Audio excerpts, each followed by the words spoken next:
बहू की तेरहवीं। आज अनुज के घर का माहौल कुछ अलग ही था। हर पल चहल पहल से भरे रहने वाले अनुजा निवास में आज अजीब सा सन्नाटा था।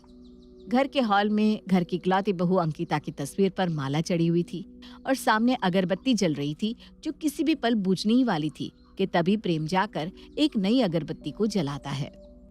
वो तो जा चुकी है बेटा, तो एक और अगरबत्ती क्यों बर्बाद करना।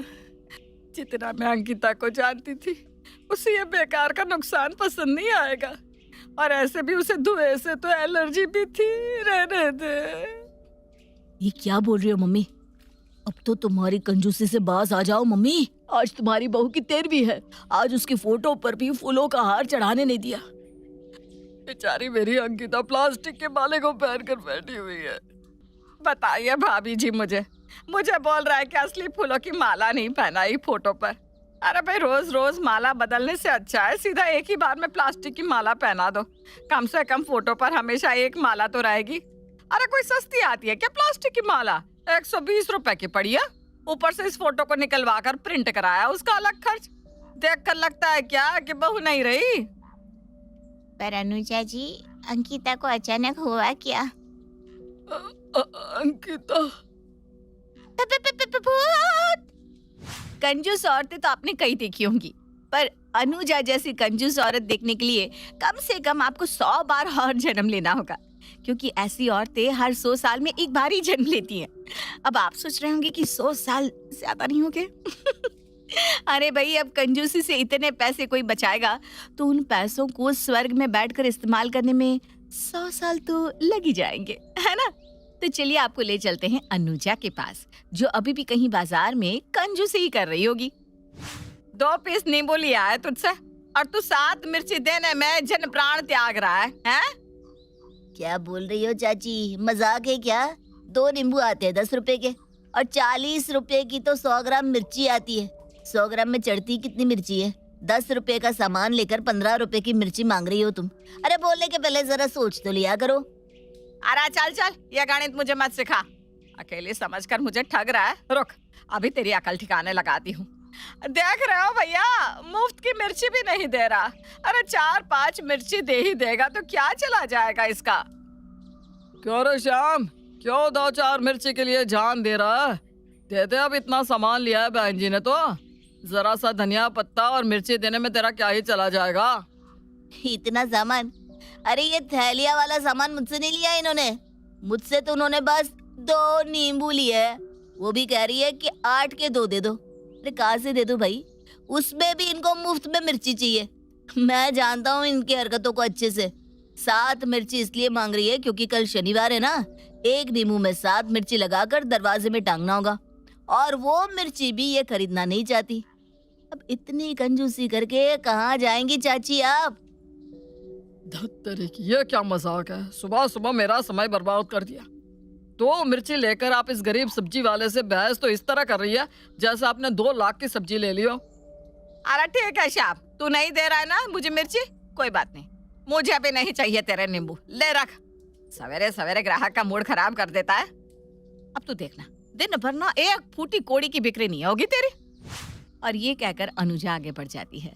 सवेरे सवेरे अपनी गृहस्थी को लेकर ऐसी बातें सुनकर श्याम घबरा जाता है और अनुजा को रोकते हुए कहता है, अरे रुको रुको चाची, सुबह सुबह गल्ले पर बैठा हूँ, ऐसी बातें तो भूल कर मत जाओ। लो रखो, 7 क्या 10 मिर्ची रखो, और ये लो 2 नींबू मेरी तरफ से मुफ्त में। और इस तरह कभी किसी सब्जी वाले से तो कभी किसी सब्जी वाले से आनाकानी कर अनुजा मुफ्त में सब्जियां लेकर अपने घर को निकल जाती है। ले बहू, ये थैली पकड़। सब्जियां तो भाई सोने के भाव बिक रही है बाहर। देख समझ कर सब्जी बनाना। हफ्ते भर की सब्जियां ला दी है मैंने। ये 5 आलू और ये 10 मिर्ची, ये 1 प्याज, इसे हफ्ते भर की सब्जियां कहती हैं आप? मम्मी जी, ये तो लगता है कोई सब्जी वाला अपनी सब्जियां लपेटते हुए 2-4 सब्जियां गलती से गिरा गया जो आप उठा कर ले आई। अरे तू ले तो आई ना, तू ज्यादा दिमाग मत लगा। वैसे भी इस हफ्ते बहुत सारी शादियों में जाना है, फिर कीर्तन भी है, और वो बगल वाले राम जी, उनकी तबीयत ना मुझे कुछ खास ठीक नहीं लग रही। 1 हफ्ते से तो अस्पताल में है। आज उनसे जब मिलने जाऊंगी तो उनके पास जो रखा हुआ सूप रहेगा ना वही पी लूंगी। मेरा तो दोपहर का खाना ऐसे ही निकल जाएगा। और मान ले भगवान ना करे उन्हें कुछ हो गया तो उनकी 13वीं पर भोज का इंतजाम भी तो रहेगा ना। ओ मम्मी जी, कैसी बातें कर रही हैं आप? मुझे ये ऐसी सास तुम्हें देनी थी भगवान। घर में इतना पैसा है पर सारी संपत्ति पर ताला लगाकर सांप की तरह उस पर कुंडली मारकर बैठी रहती है और 1-2 रुपये के लिए इस तरह से करती है। अपनी किस्मत को कोसती हुई अंकिता किचन में जाकर नाश्ता बनाने की तैयारी करने लगती है। घी तो खत्म हो गया। अच्छा, जो डब्बा कमरे में छिपा कर रखा है उसे ही निकाल कर ले आती हूँ। अंकिता अपने कमरे में जाकर घी का डब्बा अपनी साड़ी के पल्लू में छिपाकर किचन में लेकर जा रही थी कि तभी अनुजा वहां आ जाती है। बाप रे बाप, अब तो घी का डिब्बा भी छिपाने लग गए बहू। तो क्या करूं मम्मी जी, आप तो रोटियों में घी तक लगाने नहीं देती और ये डिब्बा मैंने अपने मायके के पैसों से मंगवाया है। कितनी बार तुझे समझाया है कि इस घर में ये बेकार के फिजूल खर्चे नहीं चलेंगे। पहले घी खाओ और उसके बाद बीमार पड़ो और फिर डॉक्टर का खर्चा लगाओ। हैं? तो क्यों खाना तेल घी?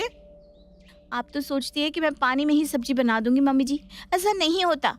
ऐसे तो हम सबको कमजोरी आ जाएगी। अरे कैसे आ जाएगी कमजोरी? अभी 2 दिन बाद मिश्रा जी के घर पर शादी है, उसमें भी तो जाना है। दबा कर मीठा नमकीन सब खा लेना, उसी को पचने में 4 दिन लग जाएंगे और उसके बाद फिर एक फंक्शन में जाना है। तो मेंटेन होता रहेगा ना बहू। रोज इतना मसालेदार खाएंगे तो हम ही बीमार पड़ेंगे। ला, ये घी का डब्बा मुझे दे दे, मैं इसे अलमारी में रख देती हूँ। किसी शादी त्योहार में निकालेंगे, अभी तो होली भी आने वाली है। लीजिए मम्मी जी, और इस घी के डिब्बे का ना स्मारक बना दीजिए। 2 दिन बाद दोपहर के वक्त सज धज कर अनुजा अपने कमरे से बाहर आती है, जिसे देखते ही रमेश लाल कहते हैं, वाह अनुजा जी, आज तो आपके चेहरे पर अलग ही रौनक दिखाई दे रही है। कोई खास बात है क्या? हाँ जी बिल्कुल होगी। आज मिश्रा जी के यहाँ शादी है, भूल गए क्या आप? शादी तो रात की है ना अनुजा जी, कार्ड पर तो 8 बजे का लिखा है कि नहीं बहू? जरा देखना तो। 8 नहीं पापा जी, 8:30। लो, फिर आप 3 बजे ही क्यों तैयार हो गई? अरे मेरे सीधे साधे पति, कार्ड पर 8:30 बजे का टाइम लिखा है तो क्या हो गया? शादी के घर में मेहमान भी तो आते हैं ना, उनके लिए तो खाने की व्यवस्था रखी होगी मोधरा जी ने। और वैसे भी वो हमारे पड़ोसी हैं, कोई पराये थोड़ी ना है। वो कहावत तो सुनी होगी आपने, पड़ोसी का कोई रिश्तेदार नहीं। पर मम्मी, आजकल घर पर कोई खाने की अरेंजमेंट नहीं करता, सब होटल में ही करते हैं।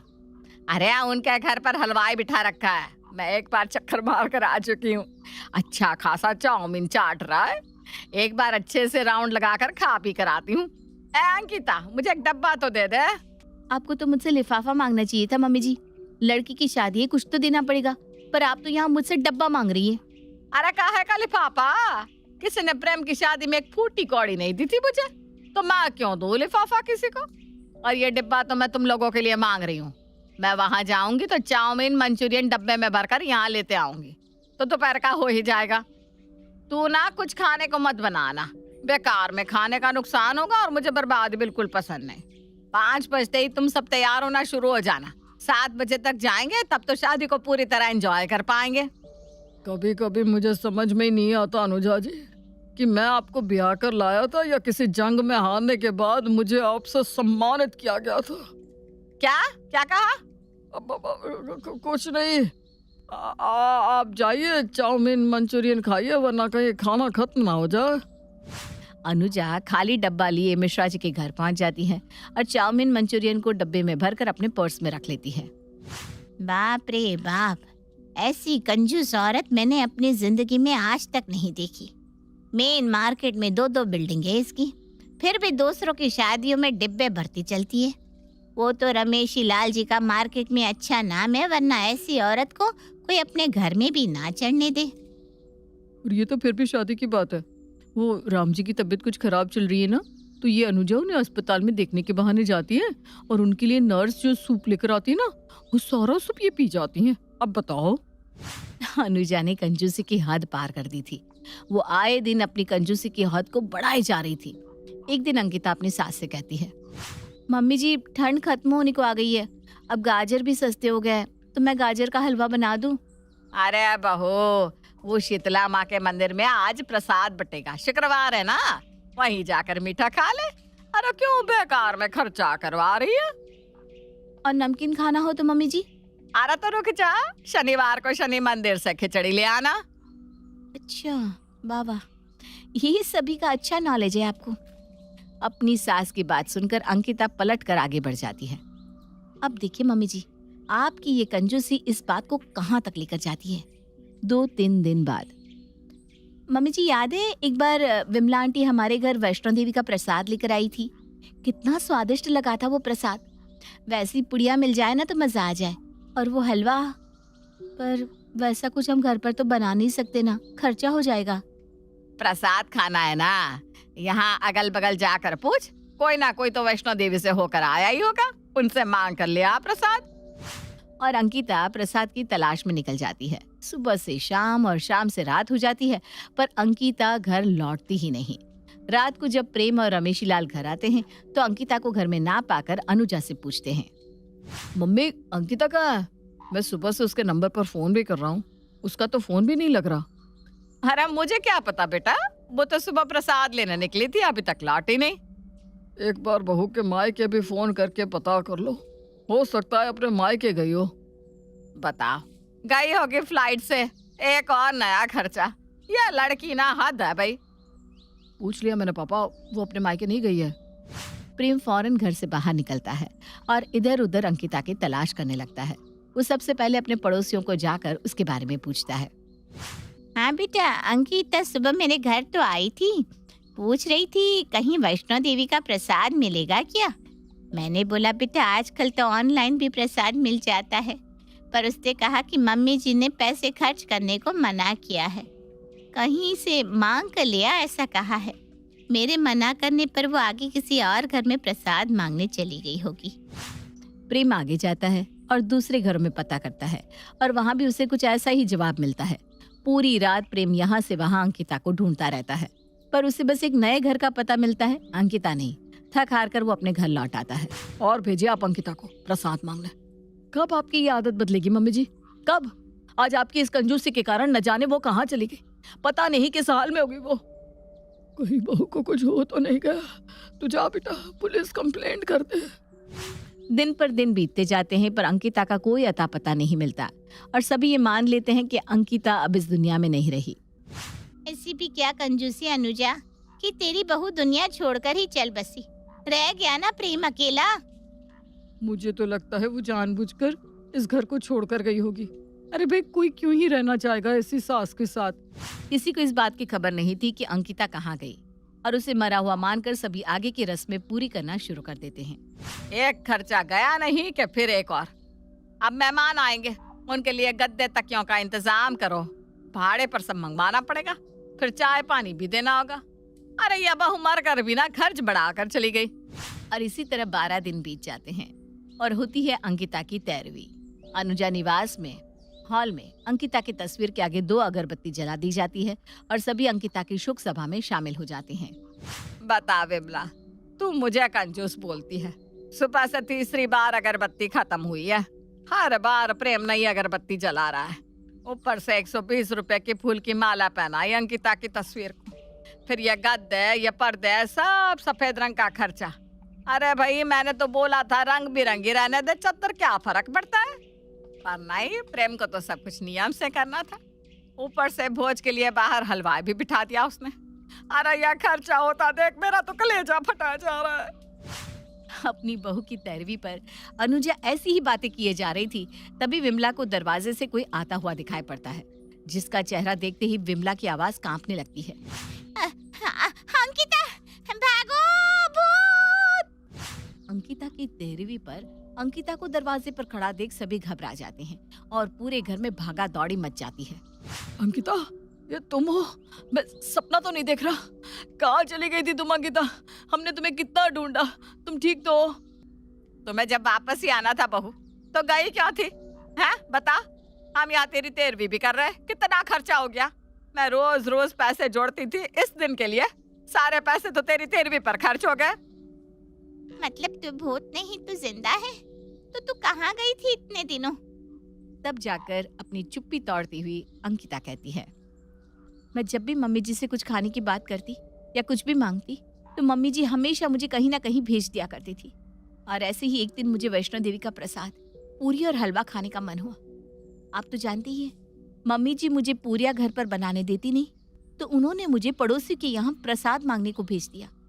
पर आसपास किसी के भी घर में वैष्णो देवी का प्रसाद नहीं मिला। मैं आगे बढ़ती गई। मैं कोई गाड़ी तो ले नहीं सकती थी क्योंकि पैसे लग जाते ना, और मम्मी जी को खर्च पसंद नहीं है। फिर मुझे एक ऐसी गाड़ी मिली जो मजलूम और बेसहारा को एक शहर से दूसरे शहर ले जा रही थी। इसी तरह मैं दिल्ली पहुंची और फिर मैंने सोचा कि अब यहाँ तक आ ही गई हूँ तो क्यों ना खुद ही वैष्णो देवी चली जाऊं। और वहां जाकर मेरा नंबर तो काम करने वाला था नहीं। वैसे भी घर से निकलती ही मेरे फोन का बैलेंस और रिचार्ज दोनों खत्म हो गए थे और बैलेंस को डलवाने में पैसे लग जाते, तो फिर मैंने बैलेंस भी नहीं डलवाया। तुम हलवा पूरी खाने के लिए वैष्णो देवी तक चली गई? अरे अनुजा जी, ये कैसी हालत कर दी है आपने मेरी बहू की। बचा लिए पैसे, बहुत हो गई आपकी कंजूसी। इसी के कारण जीते जी आज मेरी बहू की 13वीं हो रही थी। अब अगर इस घर में मेरे रहते हुए आपने और कंजूसी की ना, तो उस दिन मेरे और आपके रिश्ते का आखिरी दिन होगा। अरे ये क्या कह रहे हैं आप? और आपने अगर मुझसे रिश्ता तोड़ दिया तो सब कुछ ठीक हो जाने के बाद मुझे आपसे फिर से शादी करनी पड़ेगी, और उस शादी का खर्चा। अरे नहीं, मैं नहीं करूंगी कंजूसी, आपकी कसम। बस